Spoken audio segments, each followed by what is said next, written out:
Welcome everybody to a very special episode of from the Box Jew channel. I'm the Box Jew, and I welcome you to the JamMasterThoughts to celebrate 10 subscribers. Well, as I said, this video is not only going to be Let's Plays and stuff, but going to be like thoughts on games and lore and top 5s and other things like that. However, this is going to be a top 6. The top 6 of my favorite SEGA Genesis and SEGA Master System bosses, starting from 1 to the least to 6 to the top. Let's start. Number 1.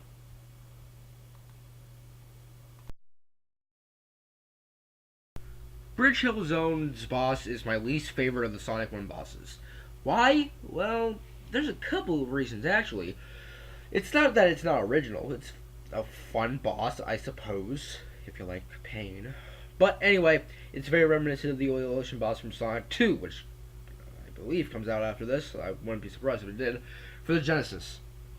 The boss in this game, however, the platforms are a bit too small for me, and also it's a bit too easy to fall into the water to kill yourself, and then, well, have to start the boss over again.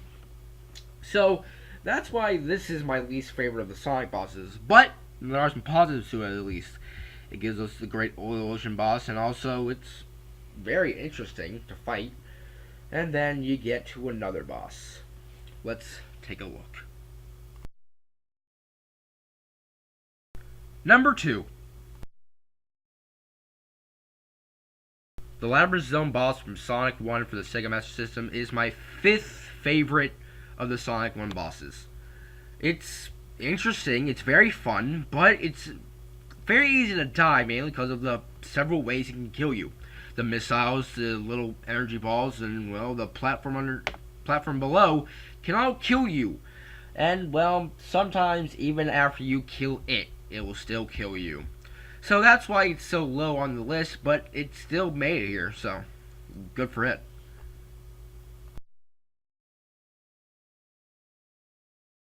Number 3. Jungle Hill Zone's boss is my 3rd favorite of the Sonic 1 bosses. It's very original, I'd say. You don't really see it anymore, and, oh gosh. It's a very weird terrain to fight on, too. The slope is very hard to jump off of and hit the boss, yet very easy to collide with the balls that kill you instantly, considering you have no rings. Or very little rings.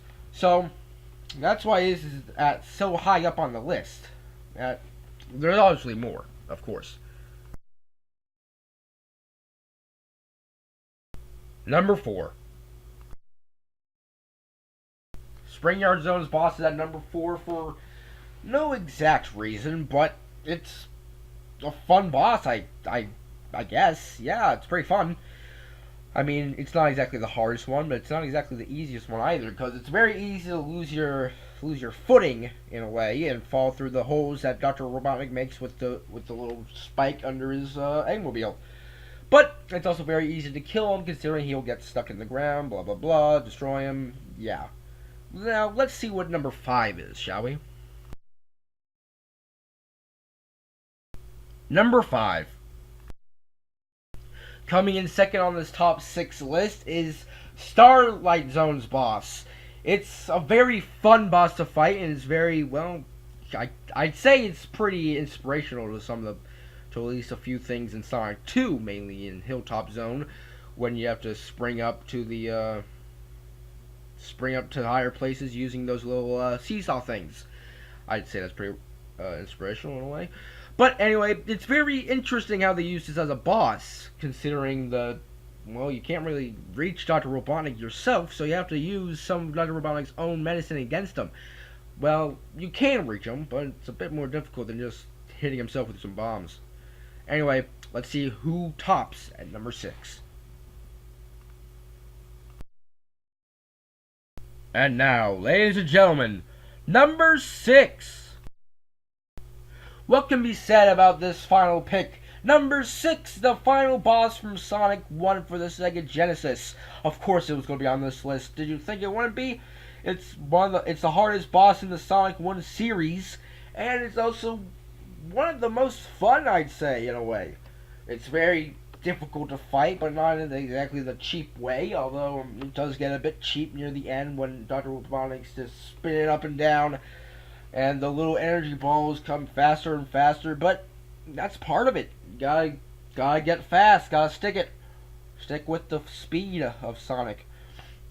But that's why it's my favorite boss of the Sonic 1 series, is mainly because it's so good. It's such a nice boss to end the game with. You feel so accomplished by defeating it, and you just feel like you overcame everything. And especially after you gain all the Chaos Emeralds, you feel doubly better. Because, hey, you saved Mobius, you saved the world. But, well, then, of course, other things happen, and blah, blah, blah. You meet Tails, you go to Sonic 2, and then everything happens again. But, anyway, to get back on topic, it's just one of the best bosses in the Sonic 1 series, and I feel it's one of the best bosses in the Sonic Genesis games, I feel. Maybe even the Sonic Master System games, of course. But, we'll take more look at some bosses at my next Jam Master Thoughts episode. Either way, I think it's time I better get going. So I'll see you guys next time for Jam Master Thoughts. Also, watch out for my Let's Plays, which will be coming out today. Sonic 3 and Knuckles and Kirby's Dream Land 3 are both going to come out tonight. So, I'll see you guys then, and, well, I already said this, but the next time the Jam Master Thoughts episode's coming out. Either way, goodbye from Dubai!